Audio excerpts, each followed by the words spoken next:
वसुधैव कुटुंबकम और अतिथि देवो भव ये संस्कृत के सूत्रवाक्य नहीं बल्कि भारतीय संस्कृति और परंपरा की पहचान है। आदिकाल से इस परंपरा का निर्वहन भारतीय समाज करता आ रहा है। परंपरा सिर्फ मानव के लिए ही नहीं बल्कि संसार के सभी प्राणियों के लिए है। मध्य प्रदेश की जीवनदायिनी नर्मदा नदी, जिसके तट पर हर साल साइबेरिया के मेहमान आते हैं। संस्कार धानी के ग्वारी घाट में इन मेहमानों की मेहमान नवाजी की परंपरा नई नहीं है, लेकिन कुछ सालों से इन मेहमानों की संख्या में कमी होती जा रही है। हम बात कर रहे हैं साइबेरियन पक्षियों की, जो हर साल बड़ी संख्या में ग्वारी घाट में आते हैं। स्थानीय लोग इनकी आमदगिरी भी करते थे, लेकिन कुछ सालों से इनकी संख्या में गिरावट होना चिंता का कारण है।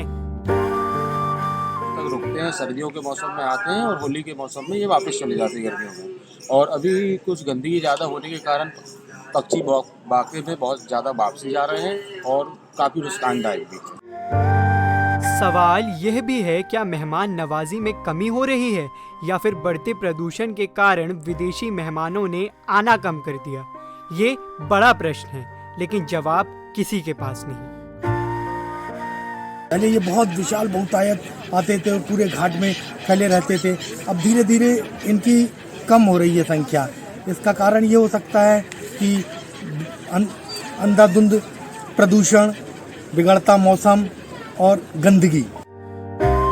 घाट में फैला कचरा, भक्ति के नाम पर फैल रहा अंधविश्वास और ऐसे कई कारण हैं जो लोग स्वयं जानकर या अनजाने में कर रहे हैं।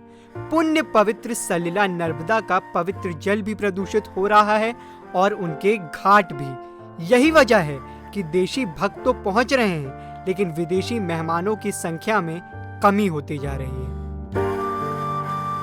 आप एक ऐसी जगह जाकर मेहमान बनना पसंद करेंगे जहां गंदगी हो, या आपके घर एक ऐसा मेहमान आना चाहेगा जहां गंदगी हो? तो अब ये हमें तय करना है, हम शहरवासी को तय करना है कि हमें पंखों वाले मेहमानों की मेहमान नवाजी कैसे करनी है। Varun Chaturvedi, lake city live, Jabalpur.